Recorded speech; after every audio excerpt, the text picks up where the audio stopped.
a publisher, and one day my daughter Christina asked me to write a novel with her.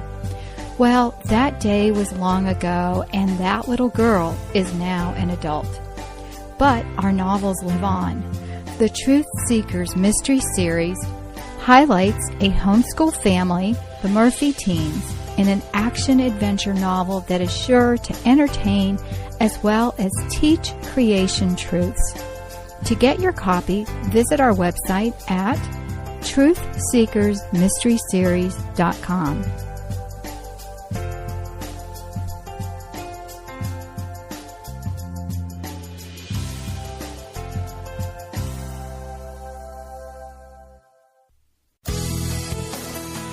This is a production of the Ultimate Homeschool Radio Network. Welcome to the Vintage Homeschool Mom Show. Your host, Felice Gerwitz, is an author, a publisher, and your radio show host. She will encourage, educate, and inspire you with answers to your most pressing questions from homeschool, marriage, parenting, and much more. Felice loves to equip moms to live a Christian life because every moment counts. Be sure to visit her website at mediaangels.com. And here's your host, Felice Gerwitz. Hey everyone, and welcome. This is Felice Gerwitz, and I'm really excited about this episode. This is episode 456, and the topic today are Christmas traditions for under $10. I am ready to share with you some of our favorite Christmas traditions, and it is very inexpensive to do some of these things. So you can find the show notes today at vintagehomeschoolmoms.com, and be sure to give me a star rating if you're listening on a podcast app. That's super easy to do. Just look at the app, and usually somewhere at the bottom it tells you that you can rate that podcast. And share this episode with a friend, because you sharing this episode with others helps us to grow as a network.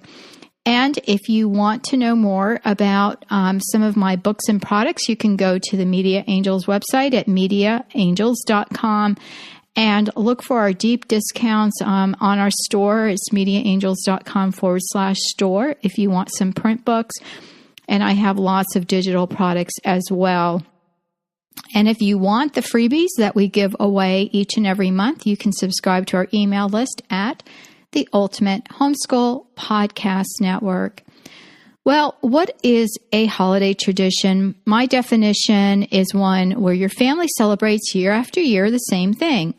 These things can consist of, and are not limited to, decorating the house, buying or setting up a Christmas tree, baking cookies or breads for the family to share, or doing things like taking pictures for Christmas cards, volunteering and visiting those in need, purchasing gifts for those in need, and of course each other, singing Christmas carols, going to get-togethers, tree lightings, local activities, parties, celebrating the days leading up to Christmas, and so much more.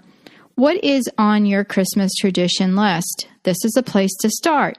So stop this recording and take some time with your family, or do this later on, and look at the list of items that you have. Now, I want you to get a Sharpie, yes, a Sharpie, and go through the things that stress you out and either put a star by it or cross it out. One year, I crossed out all of my local friends from my Christmas card list. The next year, I crossed out all of my out-of-state friends.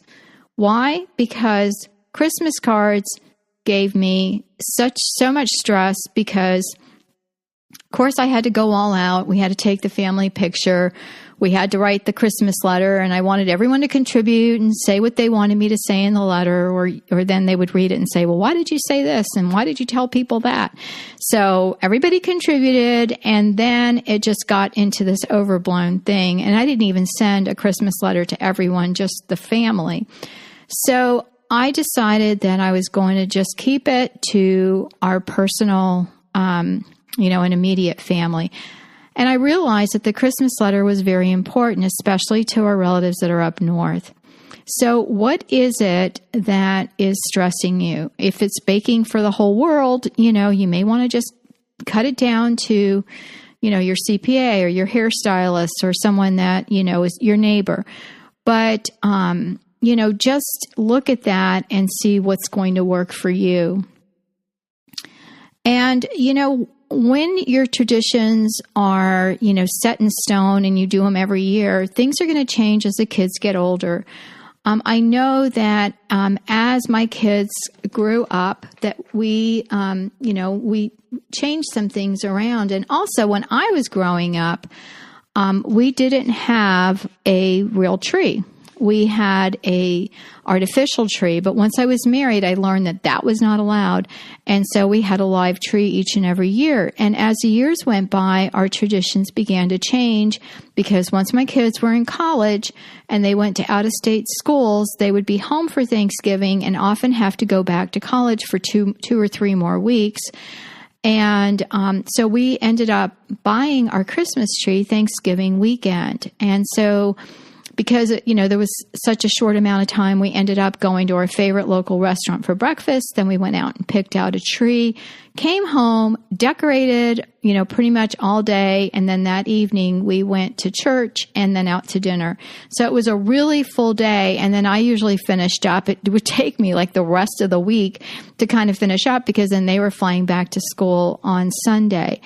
And so, again, this year it's going to be changing a little bit because Thanksgiving is earlier. And my son who's coming home from college, I have one left in college, he doesn't have to go back till after Christmas. And my daughter lives about 2 hours away. So my husband and I were talking about that today and going, I think we're getting our tree back to the first weekend of December, which we didn't do in years past.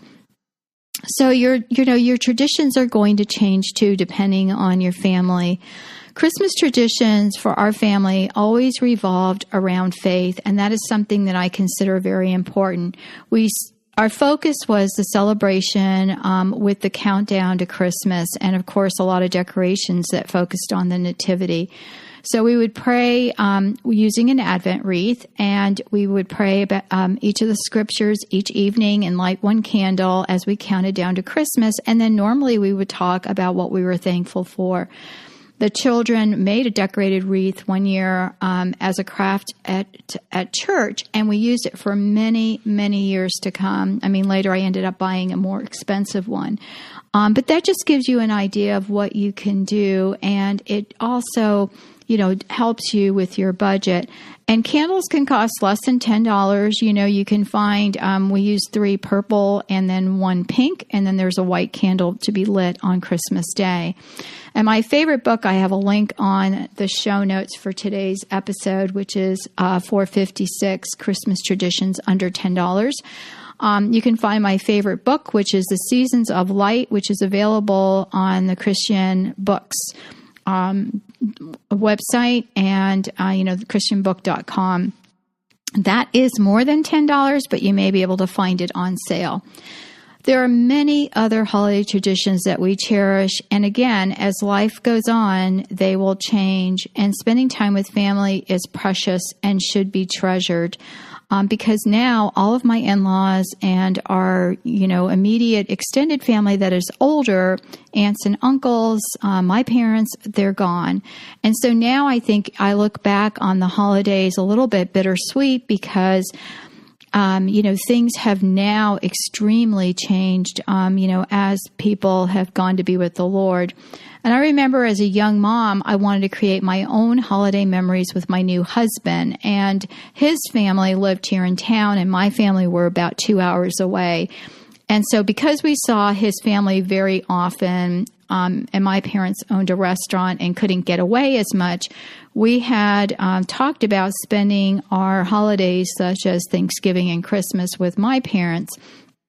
And then, having Christmas Day alone, just us, and then later with our children before we spent the morning together with his mother and father and siblings and then went to my parents' house. So however you work that out, it really works well to talk about it and decide, you and your spouse, you and your family, and that's what you're going to do. And don't let the guilt get to you because, again, life is too short.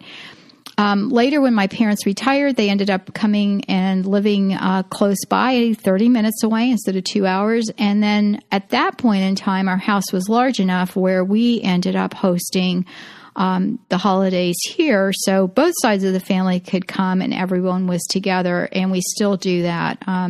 My husband's side of the family typically comes. My brother comes sometimes for Thanksgiving, and it's wonderful. It's wonderful having extended family with us. So again, the first thing to do is clarify with your spouse what you want your holiday to look like, and that helps alleviate any issues that crop up from misunderstandings.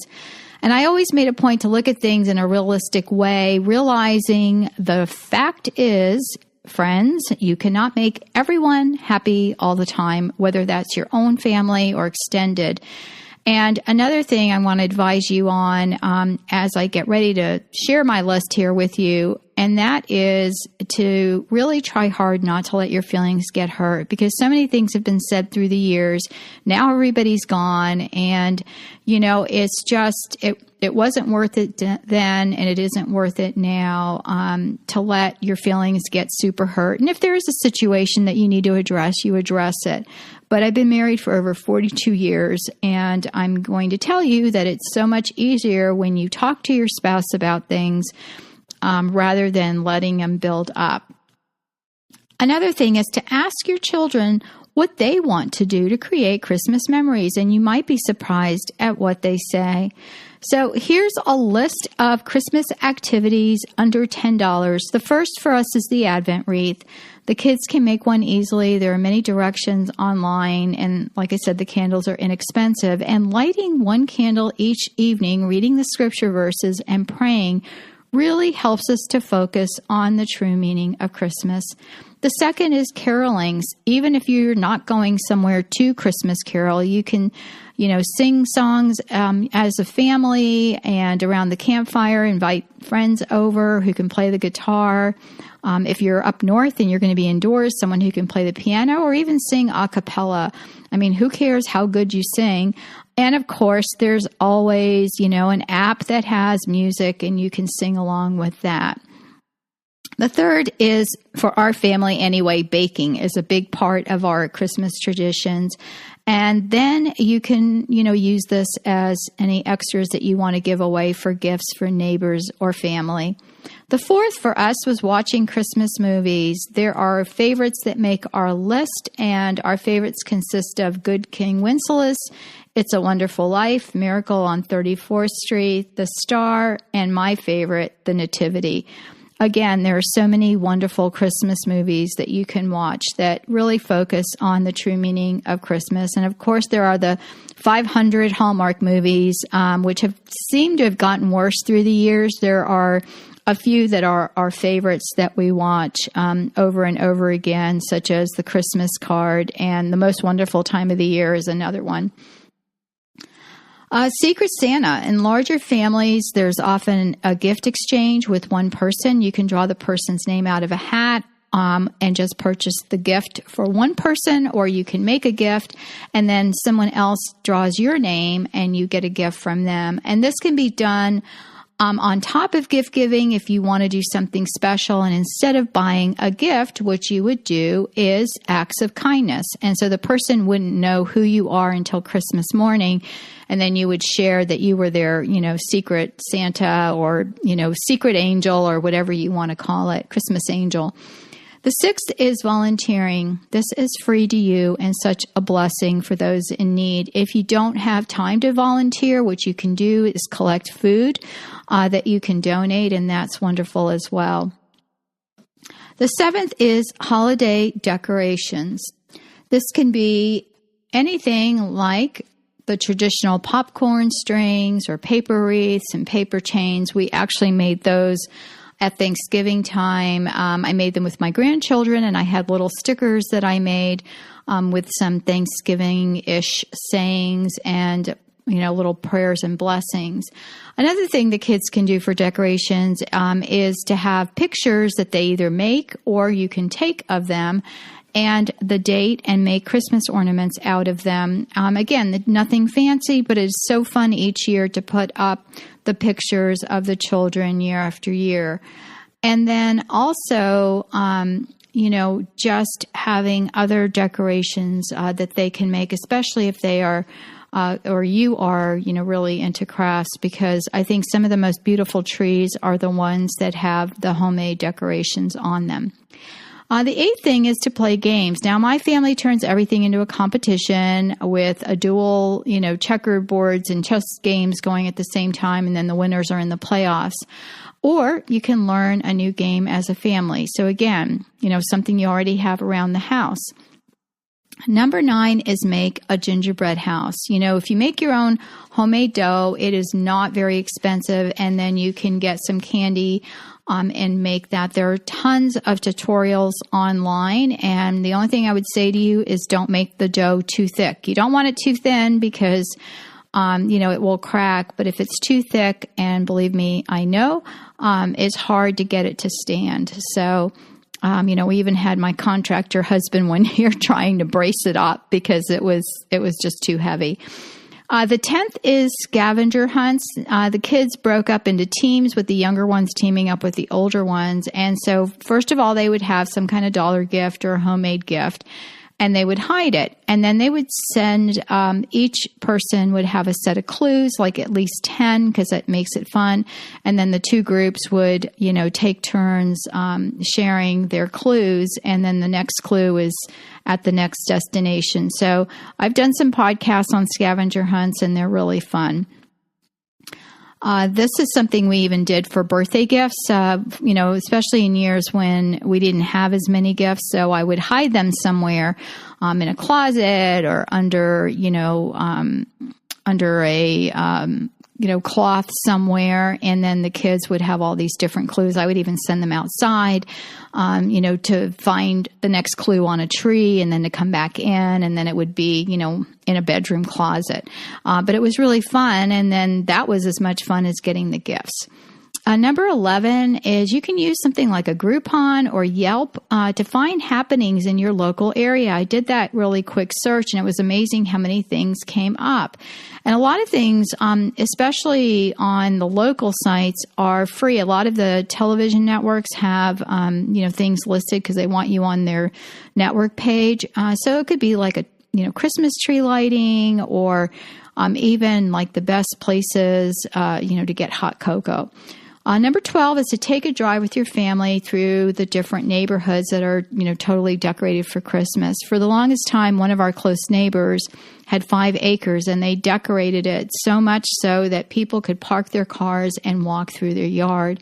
And they encouraged people to do that. And they did it in memory of one of their children who died and loved Christmas. So this was a way that they could keep her memory alive and also share with the community.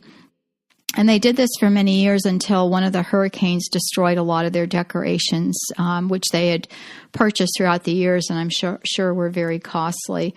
So there are so many free activities like this that you can do.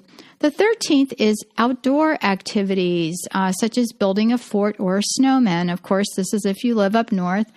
And if you are, in the sunny areas like I am, you can switch that up and do something as a family. And again, we like to do like the outdoor activities, such as, having a fire and roasting s'mores or something like that, and then just sharing stories around the little campfire.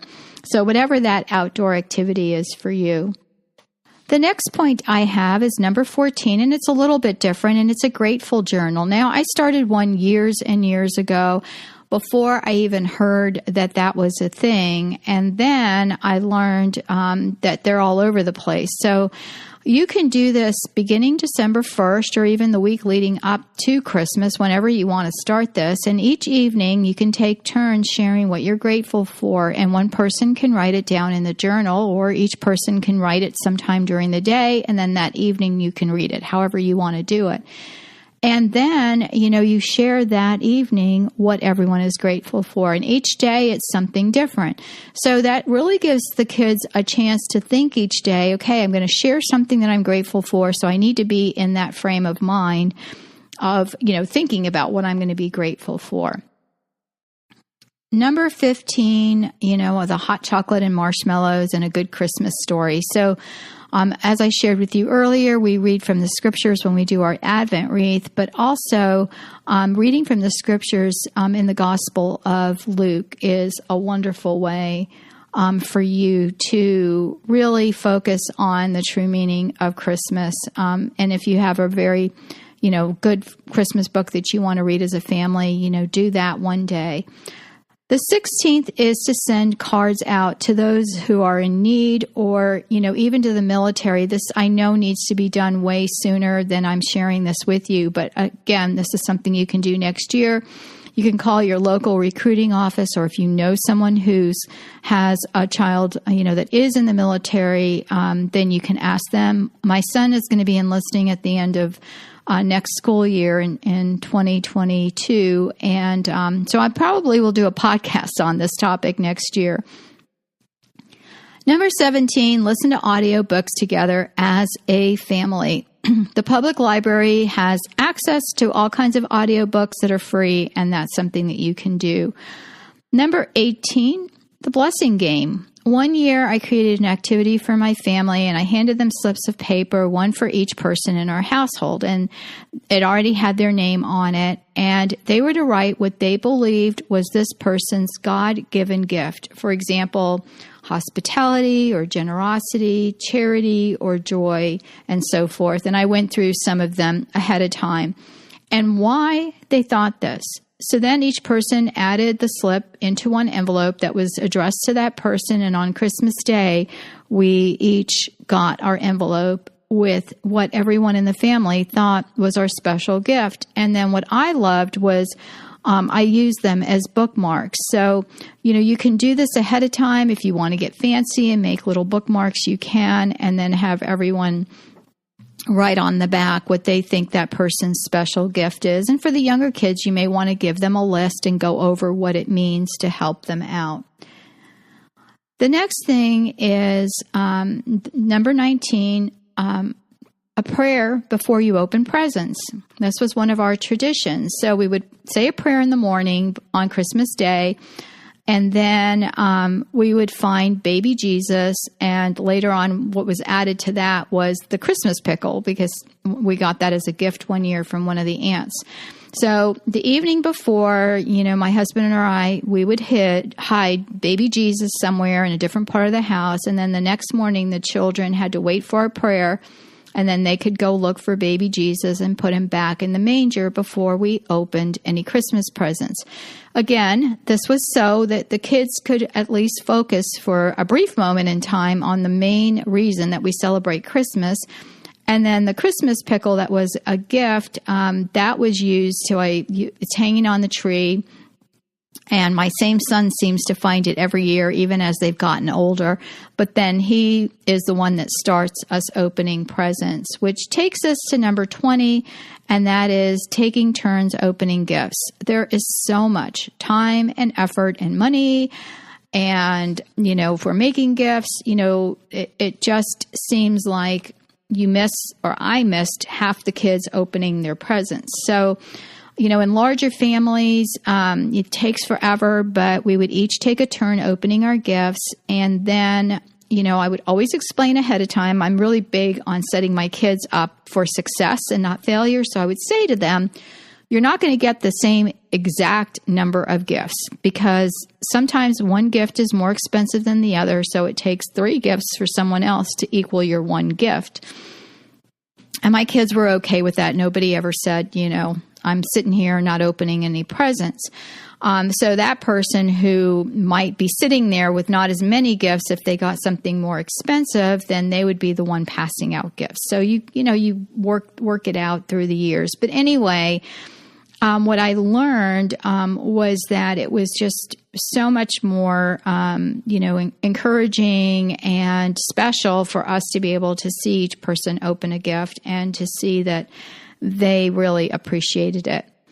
And I wish we were gathered in a large room, because that's all I've got for you, drinking a hot beverage and sharing Christmas ideas and suggestions of your special traditions that are under $10. If you want, you can go to the show notes page on Vintage Homeschool Moms, and you can look for this specific episode. And I would love to hear what you like to do and how you like to celebrate your holiday. And it's episode 456 under Christmas traditions for under $10.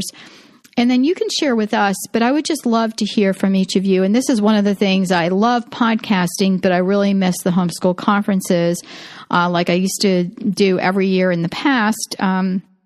About 12 or 15 years in a row, I traveled to homeschool conferences, and I was able to visit with you moms and dads and really get to hear your hearts and what you needed, and what you wanted, advice on and things like that. And it was such a blessing to me. So, if there's ever a podcast episode that you would like to hear and it's not already on our website, you can search for it on the front page. You can email me at Felice@mediaangels.com, and I'd love to hear your ideas. Well, I pray you have a wonderful and blessed Christmas or whatever holiday season we are celebrating currently as you're listening to this, and enjoy it with your family and your friends. You guys are all so special to me, and I really appreciate you. Take care, God bless, and I will talk to you soon. Bye-bye. Thanks for tuning in to the Vintage Homeschool Mom Show. Visit Felice at MediaAngels.com and TheVintageHomeschoolMoms.com. Vintage Homeschool Moms is a production of the Ultimate Homeschool Radio Network.